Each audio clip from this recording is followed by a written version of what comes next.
Tonight on KPBS Evening Edition, a major crackdown on crime in San Diego. Details on the undercover sting operation putting dozens of drug dealers behind bars. Plus, the Congressional Black Caucus visits the U.S. Mexico border, why it is concerned about migrant mistreatment. And where the city meets the sea, San Diego is celebrating a new festival in town. We are live from Wonderfront. KPBS Evening Edition starts now.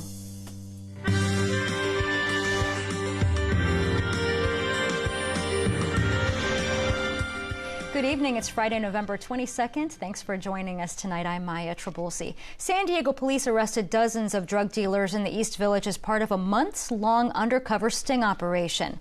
KPBS reporter Priya Sridhar has details on the indictments. From April to August, San Diego police say undercover officers bought meth, heroin, and crack cocaine from dozens of dealers in a 4-block area of the East Village near Petco Park. Police launched the operation dubbed Redbeard after ongoing complaints from residents of a blatant open drug market in the area. As of today, a grand jury has indicted 41 drug dealers identified by the operation. 32 of them have been arrested. Well, I think the message is very important. It's if you're going to come down anywhere in the city of San Diego or East Village, that one, you might be selling to an undercover police officer. District Attorney Summer Stephan says 70% of the defendants had prior felony records and more than 30% had prior convictions of serious violent crimes, including kidnapping and attempted murder. The DA's mission is to ethically prosecute crime, but to also prevent crime and recidivism where we can. This is why we are really focused on measuring success. Half of the defendants didn't give police a home address when they were arrested. Stephan says they believe many of the dealers may be homeless. First of all, there's a large portion of our homeless community that are battling addiction. And so that's some of the importance of this, is really looking at those that are preying upon those that are combating addiction. You know, we're not really looking at this as a homeless part. We're looking at this as a criminal activity and focusing again on sellers. Most of the defendants have been charged with felonies that carry sentences ranging from 6 months to 10 years in prison if they're convicted. Priya Sridhar, KPBS News. A former San Diego sheriff's captain and a prominent local jeweler are among several indicted in connection with an illegal firearms trafficking operation. According to the U.S. Attorney's Office, former sheriff's captain Marco Garmo was arrested this morning on a federal grand jury indictment. 2 other people, prominent local jeweler Leo Hamill and former sheriff's lieutenant Fred Magana, entered guilty pleas in federal court today to their roles in the firearms operation. They face sentencing in February. Members of the Congressional Black Caucus visited a shelter for African asylum seekers in Tijuana this morning. KPBS reporter Max Rivlin-Nadler was there when they crossed back across the border. The migrants were visited today by 3 members of the Congressional Black Caucus, California's Karen Bass and Barbara Lee, as well as New York's Yvette Clarke. They and local Congressman Juan Vargas spoke with African asylum seekers about the treatment they've received in Mexico. The migrants have been made to wait in Tijuana for months at a time under the Trump administration's metering policy, which severely restricts the amount of people allowed to apply for asylum at a port of entry. Earlier this year, asylum seekers from Cameroon staged a protest, calling the metering policy and the waiting list maintained by the Mexican government corrupt. But because of our egregious immigration policies, we need to pay specific attention to the plight of the immigrants from African countries because they wind up being virtually stateless. There is a process that is very strange. It is not transparent. They do not speak Spanish.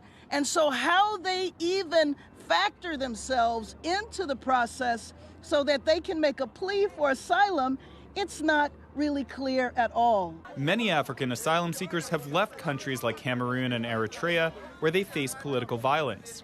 The migrants then fly to countries in South America which don't require visas and travel overland all the way to the southern border. They should not have to be treated like this. They should not have to have such a dangerous journey just to get to a place which in many ways continues this dehumanizing process. The Department of Homeland Security has said that the metering system is in place because it lacks the capacity to process the large number of asylum seekers along the southern border. Once asylum seekers are finally processed, they often face years of detention as their asylum claim winds its way through court.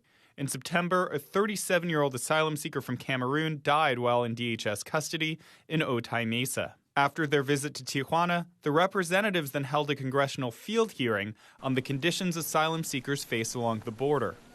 They have pledged to continue to return to the border to learn more about the plight of African migrants. Max Rivlin-Adler, KPBS News. The Navy is attempting to remove SEAL Eddie Gallagher and 3 others from special operations, setting up a potential showdown with President Trump. KPBS military reporter Steve Walsh says after a series of embarrassing headlines, the Navy's problems go beyond a single case. The SEALs have an almost mythical reputation, one that has been a powerful recruitment tool. Just listen to this promotional video from 2013. Their actions are typically swift and decisive, striking with surprise, speed, and appropriate use of force. But that reputation has been tested by, among other things, the Gallagher case. The Navy SEAL was accused initially of murdering an unarmed detainee in Iraq. But there have been other cases. Bob Muth is a professor at the University of San Diego Law School and a former Judge Advocate General in the Marines. There's been a number of these types of incidents that have been popping up in so many different SEAL teams all over the world that certainly there's something amiss between the situation with Eddie Gallagher, the situation in Mali where you had SEALs implicated in the death of a Army Special Forces operator, the widespread allegations of drug use in different SEAL teams. The head of Naval Special Warfare, Rear Admiral Colin Green, has been trying to get a handle on these problems. After the Gallagher trial ended in July, Green issued letters to his commanders ordering them to take a look at cultural problems within the elite SEALs. I think the way you resolve that is getting back to basics and ensuring a strong ethical foundation. And I think the concern is, by the president's recent actions, perhaps he's suggesting that he doesn't think that that's the right course. There has been a back and forth with the White House. Last week, the president restored Gallagher to chief petty officer. This week, Green authorized a Trident review board to remove Gallagher and 3 others connected with the case from special operations. Trump tweeted Thursday that Gallagher will not be removed from the SEALs. The Navy has said they are waiting for written guidance. Admiral Green has taken other disciplinary action since the Gallagher trial. The admiral recalled a platoon of SEAL Team 7 from Iraq over allegations that included drinking and unprofessional conduct. He removed SEAL Team 7's top 3 leaders. Former SEAL and author Dick Couch was one of several people to meet with Green over the summer to look at SEAL culture. I think there's a lack of leadership and the insistence on right moral conduct. That's the key thing, and that has to be changed and turned around, and those falling short have to be separated. Excommunication is a wonderful thing. At the moment, SEALs are waiting to see who wins that back and forth between their command and the White House. The victor is likely to set the tone for special forces going forward. Steve Walsh, KPBS News. In the summer, the surf meets the turf at Del Mar. But this weekend, the city meets the sea for the first time ever near downtown. The Wonderfront Music and Arts Festival is in San Diego. The event is backed by San Diego Padres legend Trevor Hoffman and skateboarder Tony Hawk. KPBS reporter Matt Hoffman is live now at Seaport Village. Hi, Matt. Hey Maya, yeah, this is the first ever Wonderfront Music Festival happening in San Diego. It kicked off earlier this afternoon and it's going to run all the way until Sunday. Now this festival is taking over a big part of downtown's waterfront, including right here in Seaport Village. Now earlier we talked to the man who made this whole festival happen and some businesses that are glad to see it here. If you come down here, you're going to love what you see, and we got a beautiful weekend with over 130 bands, local and national acts. And at the same time, 10 stages. Wonderfront co-founder Ernie Hahn's vision of a music festival for San Diego by San Diego is finally here. It's exciting, and it's got to take a deep breath because it's a lot. I mean, you're taking off. Note, this has never been done in the city of San Diego before. It takes a village, literally, and there's hundreds of people that are working this. Crews were out today putting the final touches on the Wonderfront Festival that's running through Sunday. Some incredible acts, Migos and Miguel and Slightly Stupid, MGMT.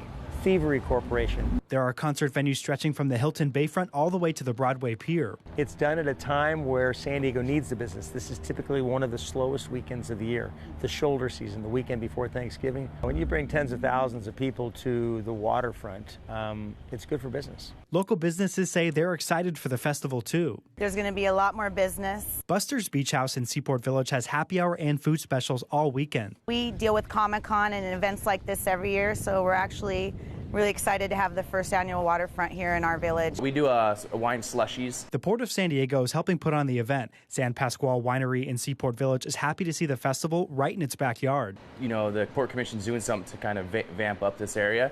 Has been slow a little bit over the last year. We definitely expect to see new people. I think the most important thing is that you actually get to see new faces that have never been down this area, and they're kind of get to explore Seaport Village. Yeah, Maya, and the San Diego Harbor Police say that they will have extra patrols around the waterfront throughout this festival until Sunday. Now, some good news, if you don't have a ticket and you want one, they're still available for today, tomorrow, and Sunday. But if you don't want to buy a ticket, come out to a place like right here at Seaport Village. You can sit on the ledge, listen to some of the music, sit here, hang out. It's a good atmosphere. It's supposed to be good weather this weekend. For more information, go to kpbs.org in Seaport Village. Matt Hoffman, KPBS News. Sounds like a lot of fun, Matt. Thanks so much. And if you are planning to get out to Wonderfront or any other event around town, the weather will be really nice this weekend. Meteorologist Lauren Rainson has our weekend forecast. Good evening and TGIF to you. Our weather headlines is featuring just a few passing clouds tonight. We'll soak up all of that weekend sunshine. Carbon copy forecast spilling over to kick off the new work and school week. We've kicked out that trough throughout the southwest region. That's allowing us to get back to more quiet, sun-filled weather. And boy, did we clear out rapidly from that extensive system throughout the region. High pressure has regained control. That's bringing back all of the sunshine. We're going to go through the rest of the evening and overnight with a few passing clouds at times. You'll wake up bright and early Saturday with just a few of those coastal clouds. Other than that, a lot of sunshine to go around. That's going to be the case all day long. Will remain under a mostly clear sky throughout Saturday evening and night. Tonight with a few patchy clouds, lows in the lower 50s near the metro area. A lot of sunshine throughout Saturday with very pleasant near average highs in the 70s. If you're planning on doing any traveling, you should be good to go in our neck of the woods. Conditions will trend quite sloppy throughout the northwest region, and then the eastern two-thirds of the country with more wet, unsettled weather and periods of a wintry mix of rain, freezing rain, sleet, and snow. Of course, for us in Southern California, we don't have to worry a thing about that, but just a heads up if you're traveling or if you have family members traveling for the upcoming holiday week. Along the coast, you're enjoying all of that sunshine with near average highs. Middle next week will bring back rain to the forecast. Same trend for the inland folks. We'll take you into the mountains, a lot of sunshine, cool highs in the 50s. Seems to be middle toward the end of next week. We'll get the next rounds of showers. Same goes for the desert areas. Highs in the upper 60s, low 70s. Reporting for KPBS News, I'm meteorologist Lauren Rainson. Back to you. A pair of Australian platypuses were introduced to the public today at the San Diego Zoo's Safari Park. The animals are the only platypuses on display outside of their native country. KPBS reporter Eric Anderson took a trip to meet them. The male and female pair has actually been living in San Diego for just over a month. The Australian government donated the pair of unusual animals. Chelsea Martin is the Consul General at the Australian Embassy. She says it took a long time to finalize details of the donation, and she's proud to share a unique slice of her homeland. As the world's only island continent, we were surrounded by water for millions of years, which meant that our plants and animals have been able to evolve in an incredibly distinctive way. San Diego Safari Park lead mammal keeper Laurie Heber says the platypuses come to San Diego from the Taronga Zoo in Sydney. A platypus is a monotreme. That means it's an egg-laying mammal. They share that characteristic only with 4 species of echidna, so they're pretty unique creatures. They live both in and out of the water. They're small brown animals that tend to live in brown water. They're nocturnal and crepuscular, so they're most active at night and during dusk and dawn, so they're very hard to find. And that makes putting them on display a challenge, but zoo officials came up with a solution. Outside the platypus exhibit, obviously it's daytime, but platypuses sleep during the day, so what they've done here is something unique. They turn the clock upside down. Here inside the exhibit, it appears to be nighttime, and they do that because that's when platypuses come out to play. It's been more than 60 years since platypuses were on display in the United States, and this is the only pair on display outside of Australia. Zoo officials are hopeful the animals will rear some young, but they say they have lived together for a couple of years without having any success at breeding. Eric Anderson, KPBS News. If you're interested in science, you might also enjoy science fiction, but do the two actually ever come together in reality? KPBS arts reporter Beth Accomando visited a stem cell scientist to find out.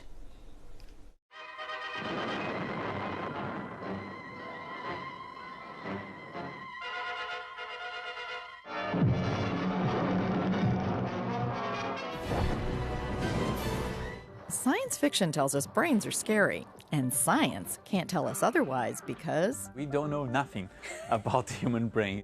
Allison Watry should know. He's a neuroscientist. We don't fully understand how the brain works, and I think that's part of the reason why you're so scary. But for the brain, we see that massive, mushy tissue, and is that it? How come it creates everything that we know? How come it creates who we are? So I think that's the scary part.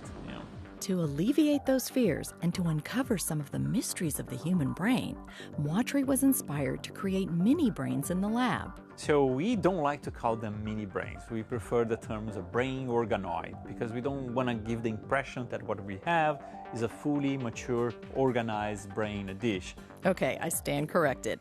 Organoids.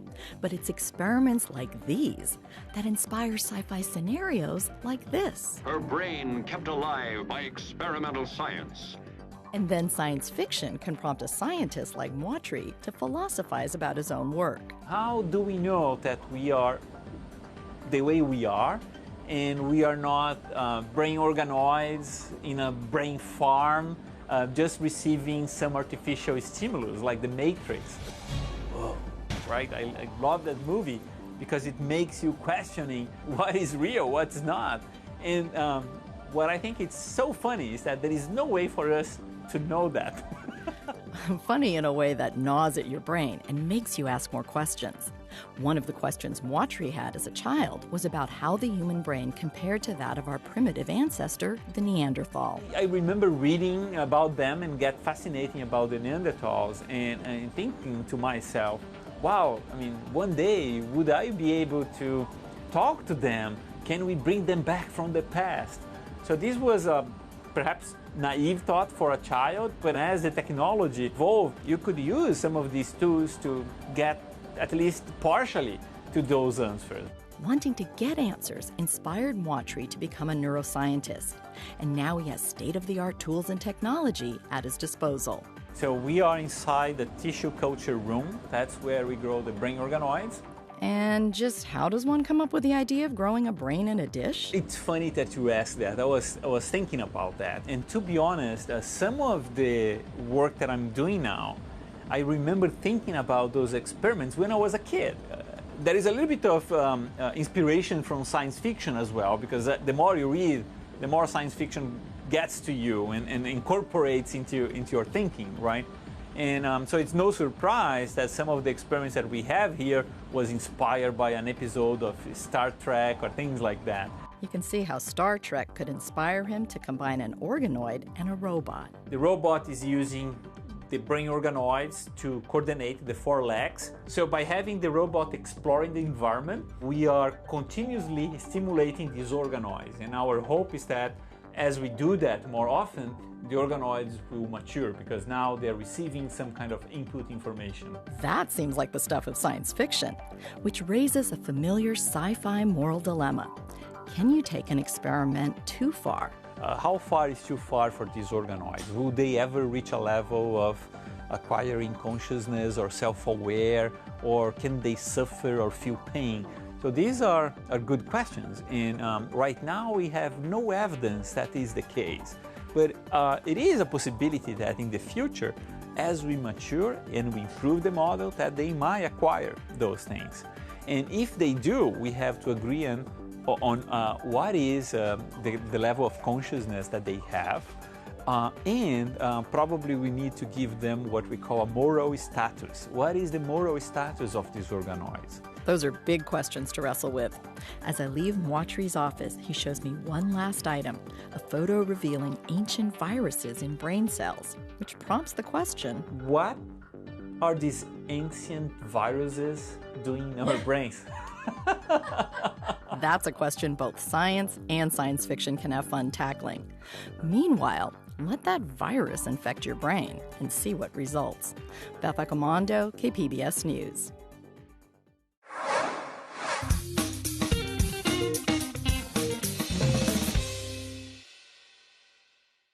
We're heading into the busy holiday travel season, and there's plenty you can do to protect your personal information and data when you're on the road.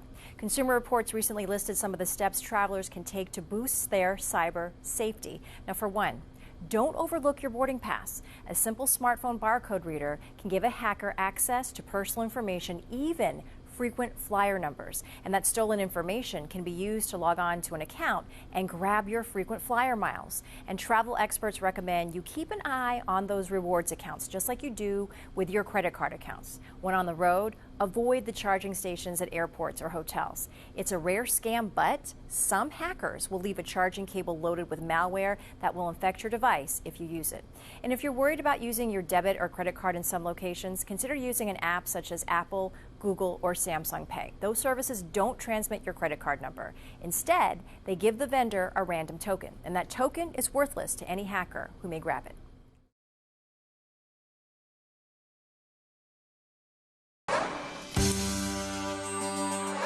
We're here with SDSU marketing lecturer and co-founder of Bottom Line Marketing, Miro Kopik. Thanks for being with us. Thanks, Maya. Black Friday, just a week away, and smartphones, of course, always a big seller. And San Diego's Qualcomm is banking on 2020. How are they preparing for the rush? Well, 5G technology is really a breakthrough technology. It is going to revolutionize workplace productivity. The speeds are going to be huge. In fact, it's so big that it will allow cell phone operators like Verizon to offer unlimited data plans to everybody without any issues. So Qualcomm is one of the big global leaders in 5G. So this is really going to revolutionize the cell phone market because it's been fairly stagnant the last couple of years. This 5G thing is a big bet for the company. So it's not just mobile devices, but for them, they're looking at expanding into the wireless home internet, smart cities infrastructure, virtual devices, as well as self-driving cars. So huge market opportunities. They see it as a $100 billion market by 2023, and Qualcomm is well on their way. Their stock price is at a multi-year high right now, so the company is making good strides. A lot to watch for there. Also, another ongoing story that we've been following is the fight over fuel emissions. So talk to us about California's reaction to companies that have been siding with the Trump administration. The state of California just announced that they are not going to buy any cars from 4 manufacturers who sided with the Trump administration. So GM, Fiat Chrysler, Nissan, and Toyota. Last month, they sided with the Trump administration on the mileage and emission standards. They want one national rule. 4 other companies in August sided with California. So Ford, Honda, VW, and BMW all sided with the state of California, but it's hugely symbolic because California has a big plan to, they want to have over 5 million electric vehicles or hybrid vehicles on the road by 2030. And one of the more related things that was announced this week was SDG&E even announced that they are going to potentially increase rates a little bit by about 50 cents a month in the next couple of years, but they're going to put in over 3,000 charging stations in 255 points, apartments, condos, and workplaces to kind of prep this goal to meet 250,000 charging stations by 2030. The other thing that they did was that they agreed that they would only buy in their sedans electric vehicles. So they're kind of putting their money where their mouth is, and it's going to be interesting how GM and Fiat Chrysler respond. And some troubling news for an iconic brand that's right here in San Diego. We learned that Bumblebee Tuna is filing for bankruptcy. What's the story there? Wow. Unfortunately, Bumblebee, it's a 120-year-old company. They had, the whole tuna industry went through this major Justice Department lawsuit on price fixing. Bumblebee and StarKist both were fined. They're paying big federal fines. Bumblebee was charged $25 million. That doesn't seem like a lot, but they've spent tens of millions of dollars defending themselves. Their past CEO is in the middle of a trial, which Bumblebee is paying for. So it's a major issue. They were bought in 2010 by a private equity firm called Lion Capital. They have $650 million of debt on the books. So with all of that, plus a whole slew of class action lawsuits and individual lawsuits on the horizon, they can't continue to operate, even though their revenues are over $1 billion. So they did a bankruptcy. They're going to kind of freeze the assets. They have a buyer that's going to spend about $1 billion to buy them. Once a new buyer comes forward, we'll see what they'll do in terms of the location or firing employees. It's a very sad day from Bumblebee. It is. Miro, thank you so very much. We'll see you next week to talk about Black Friday shopping. Lots of fun. Yes. Calls for a key Trump aide to resign following a leak of controversial emails. The alarming death rate among county jail inmates, and City Council approves San Diego State's offer to buy the Mission Valley Stadium site. Join us for the KPBS Roundtable tonight at 8:30. And you can find tonight's stories on our website, kpbs.org/evening edition. Thank you for joining us tonight. Have a great weekend.